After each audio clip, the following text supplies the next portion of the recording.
또 안동시 외곽의 작은 마을 송화리는 늘 평화롭고 예측 가능한 일상으로 유명했습니다. 하지만 그 4월의 맑은 아침, 마을에 단조로운 리듬을 깨는 일이 발생했습니다. 한 작은 강아지가 마을 중앙 광장을 미친 듯이 달리며 짖어대고 지나가는 사람들의 바지 끝을 물어당기고 있었습니다.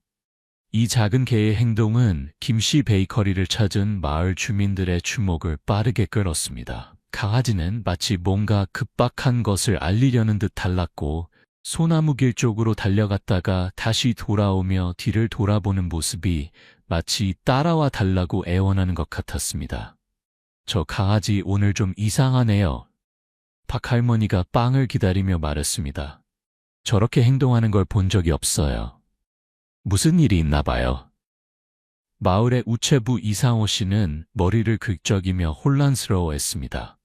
저건 뽀미예요. 정원네 집 강아지 딩동이의 새끼죠.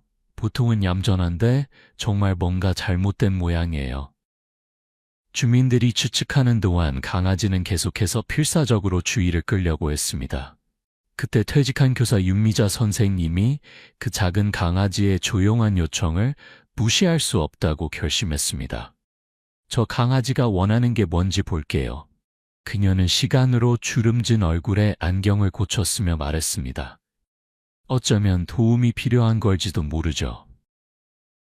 윤 선생님은 강아지를 따라갔고 드디어 누군가 따라온다는 것을 알아차린 강아지는 발걸음을 빨리 했습니다.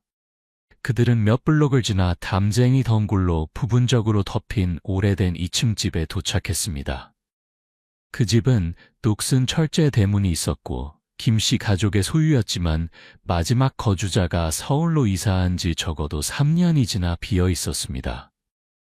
강아지는 울타리 옆에 작은 구멍으로 들어가 계속 짖으며 윤 선생님이 따라오기를 원했습니다. 퇴직한 교사는 망설였습니다. 남의 재산에 들어가는 것은 그녀가 보통 하는 일이 아니었지만 그 강아지의 눈빛에는 그녀를 설득하는 무언가가 있었습니다. 이건 정상이 아니야. 그녀는 혼잣말을 하며 들어갈 방법을 찾았습니다. 그녀는 손잡이를 시험해보자 삐걱거리며 열리는 작은 연문을 발견했습니다. 마당은 잡초로 우거져 있었고 녹슨 정원 도구와 오래된 가구들이 흩어져 있었습니다. 강아지는 지하실로 통하는 것처럼 보이는 문까지 달려가서 나무를 긁적이고 간청하는 눈으로 윤 선생님을 바라보았습니다. 조심스럽게 다가간 선생님은 문에 귀를 대고는 안에서 나오는 약한 소리를 듣고 얼어붙었습니다. 마치 아이의 울음소리 같았습니다. 거기 누구 있니? 윤 선생님이 문을 부드럽게 두드리며 불렀습니다. 울음소리가 잠시 멈췄다가 작고 무서워하는 목소리가 이어졌습니다. 도와주세요. 저 여기 갇혔어요. 윤 선생님의 심장이 빨리 뛰기 시작했습니다. 지하실에 갇힌 아이가 있었습니다. 그녀는 문을 열려고 했지만 잠겨 있었습니다. 걱정 마. 도움을 구할게. 그녀는 아이가 들을 수 있게 소리쳤고 그녀의 68세 다리가 허락하는 한 빨리 거리로 달려갔습니다. 몇 분 안에 윤 선생님은 우체부 이상호와 베이커리에 있던 다른 세 남자를 데리고 돌아왔습니다.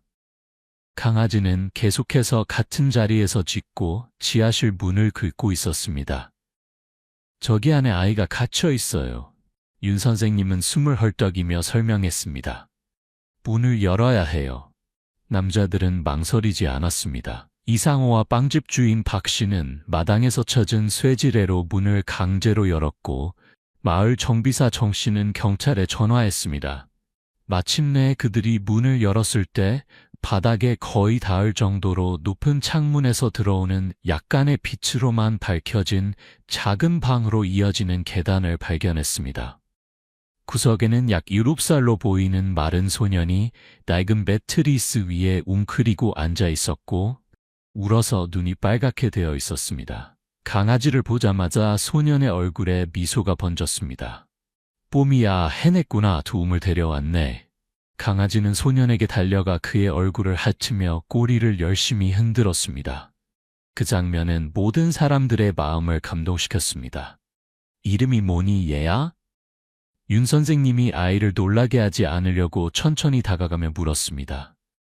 제 이름은 민우예요. 소년이 여전히 강아지를 껴안은 채 대답했습니다. 민우야, 어떻게 여기 오게 됐니? 이상후가 주변을 둘러보며 단서를 찾으려 하며 물었습니다. 소년은 눈을 내리깔고 뽀미의 털을 쓰다듬었습니다. 제 이모가 절 데려왔어요. 밖이 위험하니까 여기 숨어 있어야 한다고 했어요. 이틀 후에 돌아오기로 약속했지만 더 오래 지난 것 같아요. 윤 선생님과 다른 사람들은 걱정스러운 시선을 교환했습니다. 이 이모는 누구였을까요? 그리고 왜 아이를 혼자 지하실에 남겨두었을까요? 이때 사이렌 소리가 들려왔습니다. 경찰과 구급차가 거의 동시에 도착했습니다. 소년은 구급대원들에게 검사를 받는 동안 경찰관 김지연에게 자신의 이야기를 들려주었습니다. 엄마가 많이 아팠어요. 민우가 설명했습니다. 엄마는 직장 친구인 이모에게 절 맡겼어요. 그런데 이모가 나쁜 사람들이 절 찾고 있다고 해서 여기로 데려왔어요. 이모는 매일 음식과 물을 가져다 주었는데 갑자기 오지 않게 됐어요. 그럼 강아지는 어떻게 너와 함께 있었니? 경찰관이 물었습니다. 뽀미는 제 강아지가 아니에요. 소년이 대답했습니다. 이틀 전에 작은 창문으로 들어왔어요. 제가 빵 조각을 나눠줬더니 같이 있었어요. 오늘 아침에는 벽에 있는 구멍으로 나가더니 누군가 절 도와주러 데려오라고 부탁했어요. 놀라운 이야기였습니다. 강아지가 아이의 도움 요청을 이해하고 도움을 가져올 수 있었다니.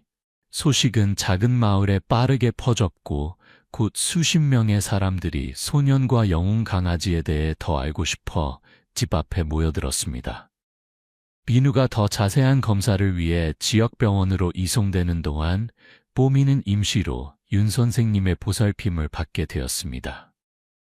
경찰은 이모라는 사람과 소년의 어머니를 찾기 위한 수색을 시작했지만 정보가 많지 않아 쉽지 않은 임무였습니다. 병원에서 이영수 박사는 민우를 주의 깊게 검사했습니다. 소년은 탈수와 약간의 영양실조 상태였지만 상황을 고려하면 비교적 양호한 상태였습니다.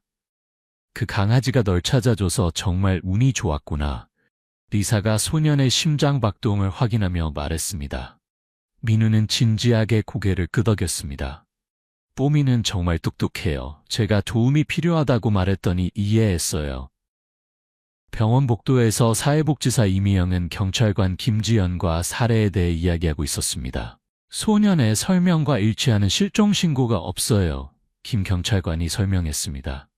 그가 제공한 어머니 이름인 박수미를 확인하고 있지만 흔한 이름이라 전체 성이 없으면 찾기 어렵습니다. 그럼 이모 야무개는요? 이미영이 물었습니다. 그것도 조사 중입니다. 소년은 그녀가 서울에 있는 의류 공장에서 어머니와 함께 일했다고 말했어요. 지금 섬유업체들에 연락하고 있지만 시간이 걸릴 수 있습니다. 그동안 그는 어떻게 되나요?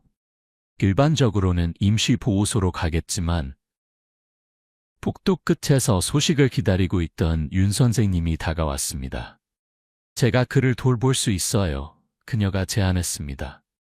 집도 넓고 퇴직한 교사로서 평생 아이들을 돌봐왔습니다.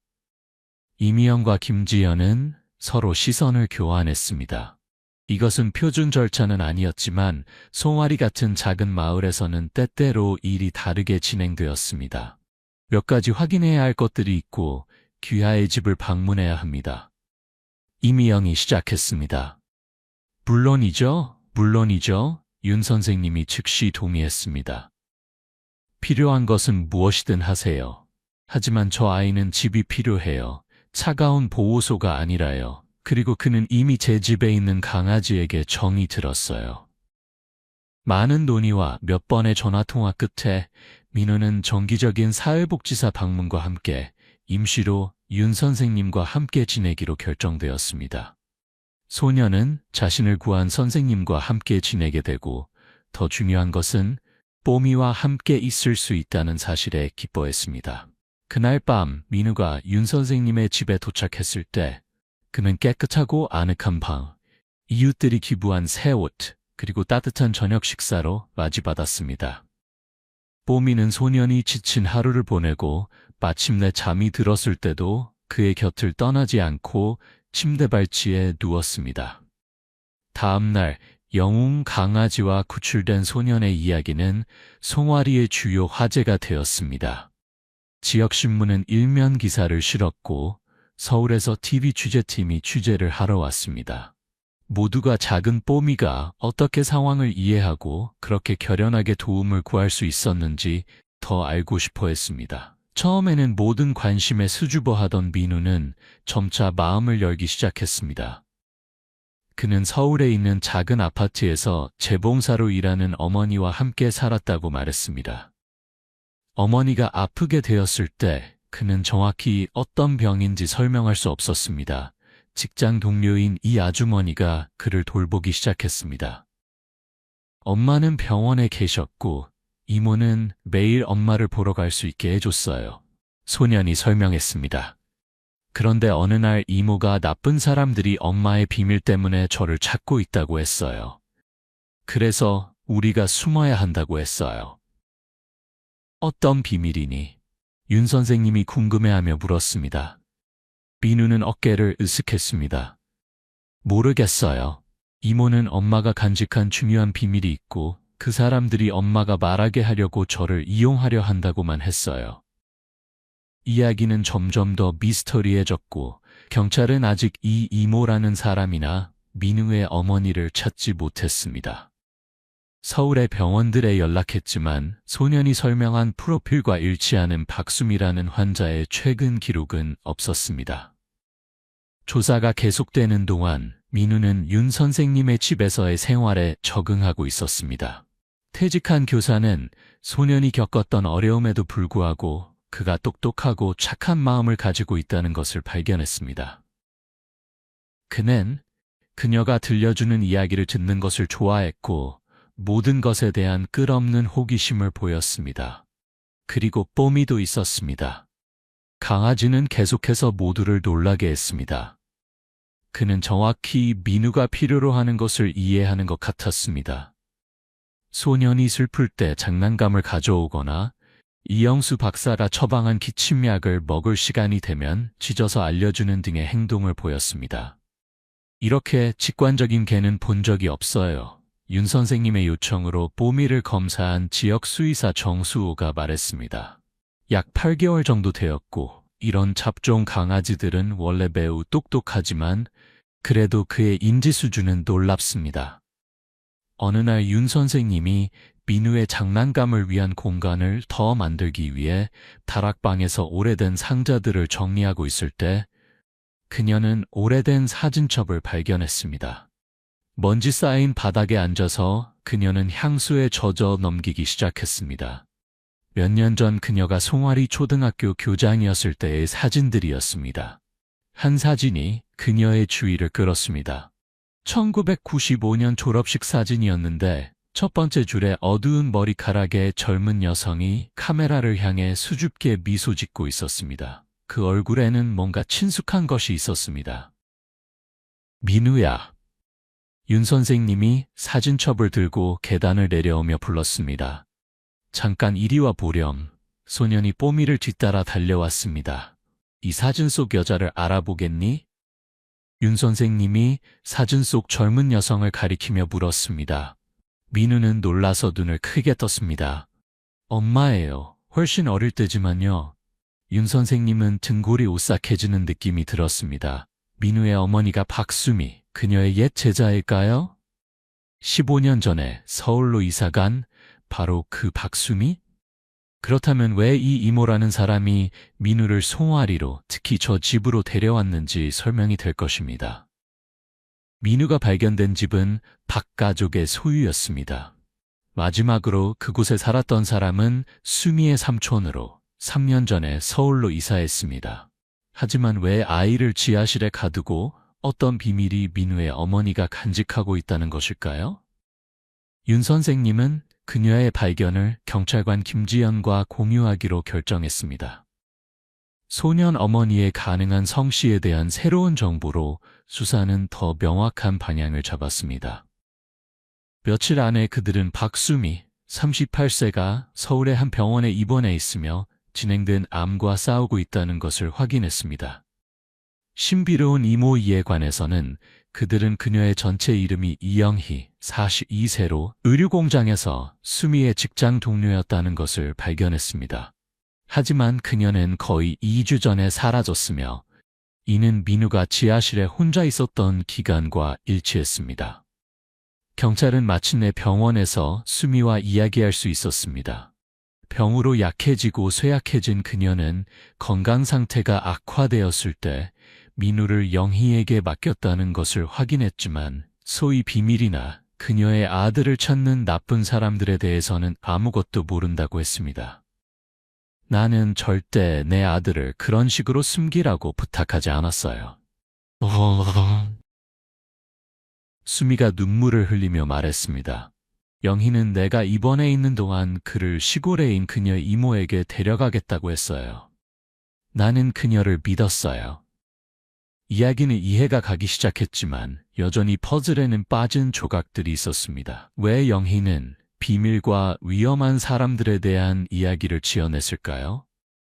왜 소년을 지하실에 가두고 나중에 그를 버렸을까요? 답은 경찰이 마침내 이웃 마을에서 영희를 찾았을 때 나타나기 시작했습니다.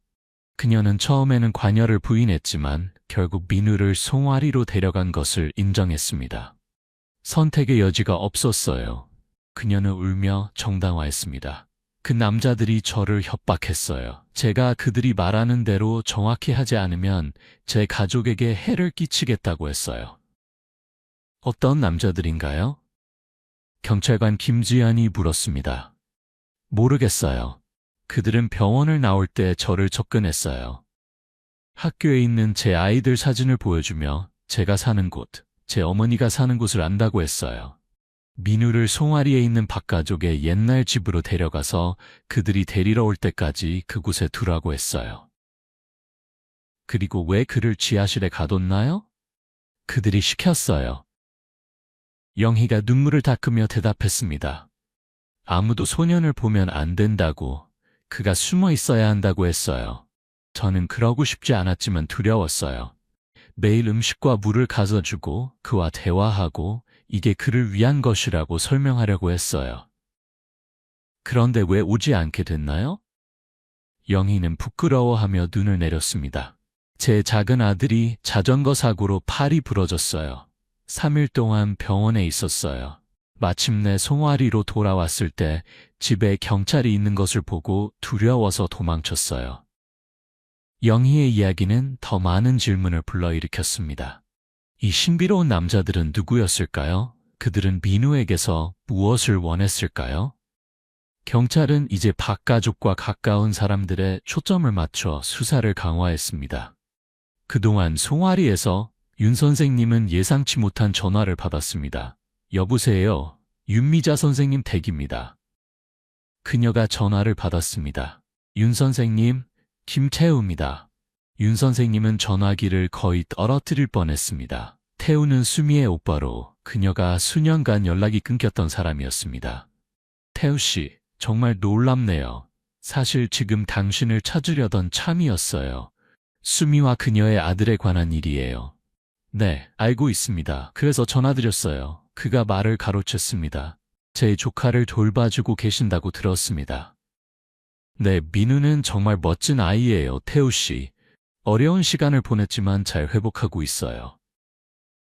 전화선 반대편에서 잠시 침묵이 흐른 후 태우가 다시 말했습니다. 윤 선생님, 중요한 말씀을 드릴 게 있어요. 이 모든 상황을 설명해 줄 수 있는 이야기예요. 윤 선생님은 중요한 계시를 들을 것을 예감하고 의자에 앉았습니다. 말씀해 주세요. 그녀가 말했습니다. 수미는 단순히 제 여동생이 아니에요. 그녀는 중요한 사건의 핵심 증인입니다. 권력 있는 사람들이 연루된 공공자금 유용 사건이요. 윤 선생님은 놀라서 숨을 들이켰습니다. 아프기 전에 수미는 정찬우라는 사업가의 비서로 일했어요. 그는 지역시청에 서비스를 제공하는 여러 회사의 소유자입니다. 그녀는 그가 계약을 부풀리고 공무원들에게 뇌물을 주는 방법을 보여주는 위험한 문서들을 발견했어요. 그리고 그녀가 고발했나요? 윤 선생님이 물었습니다.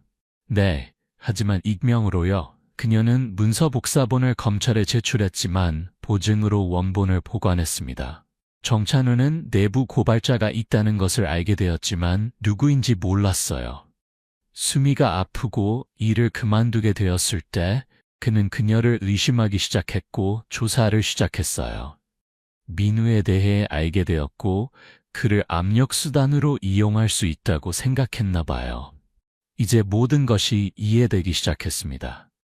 이영희가 꾸며낸 나쁜 사람들이 민우를 찾고 있다는 이야기와 엄마의 비밀은 사실 진실의 단편이 있었던 것입니다. 태우 씨, 그 원본 문서들은 어디 있나요? 윤 선생님이 물었습니다. 그게 문제예요. 오직 수미만 알고 있어요. 그리고 그녀는 병으로 너무 약해져서 거의 말을 할 수 없어요. 병원에 그녀를 여러 번 방문하려고 했지만 의사들은 그녀에게 절대 안정이 필요하다고 말했어요. 윤 선생님은 잠시 생각했습니다. 태우 씨, 그 문서들이 당신 가족의 옛날 집, 여기 송화리에 있는 집, 민우를 발견한 그 집에 숨겨져 있을 수 있을까요? 가능성이 있어요. 그가 생각에 잠겨 대답했습니다. 그 집은 우리 삼촌 정수의 소유였어요. 수미는 항상 그와 특별한 관계를 맺고 있었고 그 집을 누구보다 잘 알았어요. 중요한 것을 숨겨야 한다면 그녀는 충분히 그곳을 선택했을 수 있어요. 전화를 끊은 후 윤 선생님은 생각에 잠겼습니다. 만약 문서들이 정말 박 가족의 집에 숨겨져 있다면 어쩌면 민우는 알지 못하는 사이에 뭔가 알고 있을지도 모릅니다. 뽀미와 함께 마당에서 공놀이를 하고 있는 민우를 발견했습니다.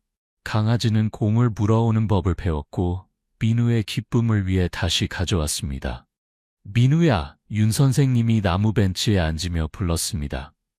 우리가 너를 찾은 그 집에 대해 몇 가지 질문이 있어. 소년이 뽀미와 함께 다가왔습니다. 이영희 이모가 그 집에서 뭔가를 찾아보라고 하거나 그곳의 특별한 장소에 대해 말한 적이 있니? 민우는 기억을 되살리려 애쓰며 이 말을 찌푸렸습니다. 아니요. 그녀는 그냥 저를 지하실에 두고 위험하니까 거기서 나가면 안 된다고 했어요. 엄마는? 엄마가 그 집에 대해 어떤 특별한 숨김 장소에 대해 말한 적이 있니?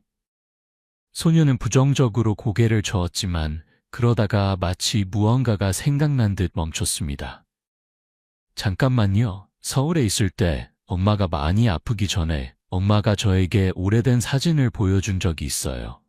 그 집 앞에서 어릴 때의 엄마 사진이었어요. 엄마가 어릴 때 정수 삼촌과 보물을 숨기던 비밀 장소가 있었다고 말했어요. 그 숨김 장소가 어디 있는지 기억나니? 아니요. 엄마는 말해주지 않았어요. 언젠가 보여주겠다고만 했어요. 작은 단서였지만 뭔가는 있었습니다. 윤 선생님은 박 가족의 집을 더 잘 조사해봐야겠다고 결심했습니다. 경찰의 허가를 받아 그녀와 이상호 그리고 다른 2명의 이웃은 다음날 그 집으로 돌아갔습니다. 집은 이전과 똑같았습니다. 조용하고 먼지가 쌓여 있었습니다. 그들은 비밀 숨김 장소를 가리킬 수 있는 것을 찾아 각 방을 신중하게 검사하기 시작했습니다. 하지만 몇 시간의 수색 끝에도 아무것도 찾지 못했습니다. 그들이 포기할 뻔했을 때 그들과 함께 가기로 고집했던 뽀미, 윤 선생님은 그를 집에 두고 올 마음이 없었습니다가 2층 서재의 마루 일부를 끈질기게 긁기 시작했습니다. 뭐지, 꼬마야? 이상호가 다가가며 물었습니다. 뽀미는 짖더니 계속 긁었습니다. 궁금해진 우체부는 무릎을 꿇고 그 자리를 검사했습니다. 그는 마루판 중 하나가 다른 것들과 약간 다르게 보이는 것을 알아차렸습니다. 여기 뭔가 있어요. 그가 손가락으로 마루판을 들어올리려고 하며 외쳤습니다. 몇 번의 시도 끝에 그들은 한 개가 아니라 여러 개의 마루판을 제거할 수 있었고 바닥 아래에 작은 숨겨진 공간을 드러냈습니다. 그 안에 그들은 중요한 문서를 보관하는 데 사용되는 종류의 녹슨 금속 상자를 발견했습니다. 상자는 잠겨 있었지만 그들이 가져온 도구로 오래 버티지 못했습니다. 마침내 그것을 열었을 때 그들은 수십 개의 문서, 계약서, 영수증 및 USB 드라이브를 발견했습니다. 태우가 언급한 문서들이 분명해요. 윤 선생님이 조심스럽게 서류를 만지며 말했습니다. 이것들을 즉시 경찰에 넘겨야 해요. 문서를 정리하는 동안 이상원은 뭔가 이상한 것을 발견했습니다. 윤 선생님, 이것 좀 보세요. 그가 상자 바닥에 있던 종이를 보여주며 불렀습니다. 그것은 시간이 지나 누렇게 변색된 오래된 사진이었습니다. 약 10살로 보이는 소녀. 분명히 수미였습니다. 나이 든 남자. 아마도 정삼촌의 옆에 서 있었습니다. 집 앞에서 찍은 사진이었습니다. 뒷면에는 어린아이의 필체로 우리의 보물은 서재의 비밀 장소에 안전하게 보관되어 있다고 적혀 있었습니다. 그래서 그녀가 수년이 지난 후에도 이 장소를 기억한 거예요. 윤 선생님이 중얼거렸습니다. 어린 시절의 추억. 문서를 손에 들고 그들은 바로 경찰서로 향했습니다. 경찰관 김지연은 발견물에 깊은 인상을 받았습니다. 이것은 수사에 매우 귀중한 자료입니다. 그녀가 서류를 예비적으로 분석한 후 말했습니다. 이것을 즉시 검찰에 보내겠습니다. 이것으로 마침내 정찬우와 그의 공범들을 잡을 수 있을 겁니다. 이영희는 어떻게 되나요? 윤 선생님이 물었습니다. 그녀도 기소될 건가요? 그녀의 상황을 평가하고 있습니다. 김 경찰관이 대답했습니다. 그녀는 협박하에 행동했다고 주장하며 가족의 안전을 걱정했다고 합니다. 이것이 사실로 밝혀지면 그녀의 형량이 감형될 수 있습니다. 그리고 민우는요? 이제 그에게 무슨 일이 생기나요? 경찰관은 부드럽게 미소 지었습니다. 글쎄요, 그의 어머니가 매우 아프고 아마도 긴 시간 동안 입원해 있을 것을 고려하면 그는 돌봐줄 사람이 필요할 거예요. 제가 보기에 선생님은 그 아이를 위해 훌륭하게 일해오셨어요. 계속 그를 돌보고 싶어요. 윤 선생님이 인정했습니다. 하지만 법적 절차가 있다는 것을 알아요. 네, 있습니다. 김지연이 동의했습니다. 하지만 이런 상황에서는 어머니의 동의를 얻어 선생님에게 임시 양육권을 신청할 수 있을 것 같습니다. 선생님은 교육자로서 흠잡을 데 없는 기록을 가지고 있고 집도 적합하며 소년이 분명히 잘 적응하고 있습니다. 민우의 양육권을 가질 가능성은 윤 선생님의 마음을 기쁨으로 가득 채웠습니다. 은퇴한 이후 몇 년 동안 그녀는 삶에서 무언가가 부족하다고 느꼈습니다. 이제 멀리 살고 있는 두 자녀를 키운 큰 집이 너무 비어 보였습니다. 민우와 뽀미는 기쁨, 웃음, 필요로 하는 느낌을 다시 가져다 주었습니다. 다음 몇 주 동안 이야기는 놀라운 방향으로 전개되었습니다. 발견된 문서를 바탕으로 경찰은 정찬우와 계획에 가담한 3명의 공무원을 체포할 수 있었습니다. 뉴스는 전체 지역에 큰 충격을 주었습니다. 정찬우는 존경받고 강력한 사업가였기 때문입니다. 이영희를 위협했던 남자들도 식별되고 체포되었습니다. 그들은 잠재적 증인들을 위협하기 위해 정찬우가 고용한 사설 경호원이었습니다. 계획이 무너지고 범인들이 체포되면서 이영희는 마침내 집으로 돌아가 가족과 재회할 수 있었습니다. 수미의 건강 상태는 여전히 심각하지만 안정적이었습니다. 문서들이 발견되고 정찬우가 체포되었다는 소식을 들었을 때 그녀의 질병으로 지친 얼굴에 안도감이 퍼졌습니다. 내 아들은 어떻게 지내? 그녀가 정기적으로 병원에 방문한 오빠에게 물었습니다. 그는 아주 잘 지내고 있어, 수미야. 오빠가 확신시켰습니다. 윤 선생님과 함께 살고 있어. 우리 옛날 교장 선생님 기억나지? 민우는 학교에 다니고 친구들을 사귀고 심지어 그와 떨어지지 않는 강아지도 있어. 보고 싶어. 수미가 약한 목소리로 말했습니다. 의사들이 허락하는 대로 태우가 약속했습니다. 윤 선생님이 이번 주말에 민우를 서울로 데려오고 있어. 실제로 윤 선생님은 민우가 어머니를 방문할 수 있도록 여행을 준비했습니다. 소녀는 수미를 다시 만나는 기쁨과 그녀가 너무 아파 보일까봐 두려움 사이에서 불안해했습니다. 그녀가 날 알아볼까요? 그가 여행 전날 밤 윤 선생님에게 물었습니다. 물론이지, 내 사랑. 교사가 확신시켰습니다. 너는 그녀의 아들이야. 그녀가 세상에서 가장 소중히 여기는 보물이야. 뽀미도 데려갈 수 있을까요? 윤 선생님은 소년의 머리카락을 쓰다듬으며 미소 지었습니다. 안타깝게도 안 돼. 병원은 안내견이 아닌 이상 동물의 출입을 허용하지 않아. 하지만 뽀미는 우리가 돌아올 때까지 기다리고 있을 거야. 다음 날 그들은 서울행 버스를 탔고 뽀미는 이상호에게 맡겨졌습니다. 강아지는 뭔가 중요한 일이 일어나고 있다는 것을 이해하는 것 같았습니다. 그는 민우가 떠나는 것을 보고도 많이 항의하지 않았습니다. 병원에서 어머니와 아들의 만남은 감동적이었습니다. 약해진 상태에도 불구하고 수미는 눈물을 흘리며 민우를 안을 수 있었습니다. 내 용감한 아들, 그녀가 아들의 얼굴을 만지며 말했습니다. 더 잘 보호해주지 못해 미안해. 괜찮아요, 엄마. 민우가 그녀의 손을 잡으며 대답했습니다.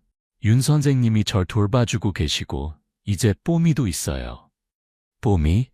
제 강아지요, 그 절 구했어요. 제가 갇혀있던 지하실로 윤 선생님을 데려왔어요. 수미는 감사의 눈으로 윤 선생님을 바라보았습니다. 제 아들을 위해 해주신 모든 것에 어떻게 감사해야 할지 모르겠어요. 감사할 필요 없어요. 교사가 대답했습니다. 민우는 제 삶에 너무 많은 기쁨을 가져왔어요. 그리고 당신의 회복을 위해 우리 모두 기도하고 있어요. 수미는 약하게 미소 지었습니다. 의사들은 조심스럽지만 다른 환자들에게 좋은 결과를 보인 새로운 치료법이 있다고 해요. 모든 힘을 다해 싸울 거예요. 그럴 줄 알았어요. 윤 선생님이 부드럽게 전 제자의 손을 잡으며 말했습니다. 그리고 그동안에는 내가 내 아들처럼 민우를 돌볼 거예요. 방문 중에 그들은 또한 미래에 대해 이야기했습니다. 수미는 공식적으로 치료 중인 동안 민우에 대한 임시 양육권을 윤 선생님에게 부여하는 데 동의했습니다. 교사는 정기적인 방문을 약속하고 전화로 매일 연락하기로 했습니다. 서울로 돌아가는 여행은 어머니를 만나고 그녀가 잘 돌봐지고 있다는 걸 알게 된 민우가 더 편안해진 덕분에 더 가벼웠습니다. 윤 선생님. 버스가 이미 송화리에 가까워지고 있을 때 소년이 불렀습니다. 뽀미가 우리를 기다리고 있을까요? 물론이지. 그녀가 미소 지으며 대답했습니다. 그 강아지는 우리가 그를 필요로 할 때 정확히 알고 있어. 그리고 실제로 송화리 버스 정류장에 내렸을 때 그들은 줄을 당기는 뽀미와 함께 이상호가 기다리고 있는 것을 발견했습니다. 이 녀석, 나에게 한순간도 평화를 주지 않았어. 우체부가 웃으며 말했습니다. 아침부터 문을 보며 마치 오늘 너희가 돌아온다는 것을 알고 있는 것처럼 행동했어. 민우는 무릎을 꿇고 그를 향해 달려오는 강아지의 열정에 거의 넘어질 뻔했습니다. 뽀미는 그의 얼굴을 하였고 그의 주위를 뛰어다녔습니다. 그 장면은 어른들을 웃게 했고 소년과 강아지 사이에 특별한 유대감에 매료되었습니다. 다음 몇 달 동안 송화리의 생활은 새로운 리듬을 찾았습니다. 민우는 윤 선생님이 존경받고 사랑받는 인물인 지역학교에 잘 적응했습니다. 처음에는 수줍고 예약적이었지만 점차 마음을 열고 친구를 사귀기 시작했습니다. 특히 보여주고 말하기 날에 뽀미를 데려가서 강아지가 어떻게 그를 구했는지 이야기한 후에 더욱 그러했습니다. 뽀미의 명성은 작은 마을에서 커져갔습니다. 거리에서 사람들이 멈춰서서 영웅 강아지를 쓰다듬고 우아하게 받아들이는 간식을 주는 것은 흔한 일이었습니다. 수의사 정수호는 강아지의 지능과 감수성에 너무 감명을 받아 뽀미를 영감으로 구조 및 지원견을 훈련하는 방법을 연구하기 시작했습니다. 어느 날 오후 민우가 부엌 테이블에서 숙제를 하고 윤 선생님이 케이크를 준비하는 동안 전화가 울렸습니다. 태우였고 놀라운 소식을 가지고 있었습니다. 윤 선생님, 믿지 않으실 거예요. 의사들이 수미의 치료에 대해 낙관적이에요. 조양이 상당히 줄어들었고 이대로 계속된다면 몇 달 안에 퇴원할 수 있을 거래요. 소식은 훌륭했고 윤 선생님은 즉시 민우와 공유하는 것을 주저하지 않았습니다. 소녀는 기쁨에 펄쩍 뛰며 항상 정확히 무슨 일이 일어나고 있는지 이해하는 것처럼 보이는 뽀미를 껴안았습니다. 엄마가 나아질 거예요. 그가 부엌을 춤추며 돌아다니며 소리쳤습니다. 우리 다시 같이 있을 수 있어요. 윤 선생님은 소년의 행복에 감동받아 미소 지었지만 또한 슬픔의 감정도 느꼈습니다. 지난 몇 달 동안 민우에게 너무 정이 들었고 그가 떠나는 것을 보는 생각은 고통스러웠습니다. 비록 그녀는 그것이 일의 자연스러운 흐름임을 알고 있었지만요. 아이는 어머니와 함께 있어야 했습니다. 그날 밤 민우가 잠든 후 윤 선생님은 차 한 잔을 들고 생각에 잠겨 베란다에 앉았습니다. 뽀미가 다가와 머리를 그녀의 무릎에 기대고 표현력 있는 눈으로 그녀를 바라보았습니다. 어떻게 생각해, 뽀미? 그녀가 강아지의 귀를 쓰다듬으며 중얼거렸습니다. 수미가 나아지면 서울로 돌아가고 싶을까? 너희 둘 없이 여기가 얼마나 조용할지. 강아지는 마치 정말로 질문을 고려하고 있는 것처럼 고개를 기울였습니다. 그들은 안전한 장소가 필요해. 윤 선생님은 자신에게라기보다는 강아지에게 말을 이어갔습니다. 일어난 모든 일 이후에 아마도 서울에는 너무 많은 안 좋은 기억이 있을 거야. 아이디어가 그녀의 마음에 형성되기 시작했습니다. 팥가죽의 옛집은 여전히 버려져 있었습니다. 약간의 작업으로 그것은 복원되어 아늑한 집이 될 수 있을 것입니다. 어쩌면 수미가 그녀와 그녀의 아들을 돌보는 사람들에게 둘러싸인 평화로운 환경에서 새롭게 시작하기 위해 고향 마을로 돌아오는 것을 고려할 수도 있을 것입니다. 이 아이디어에 흥분한 윤 선생.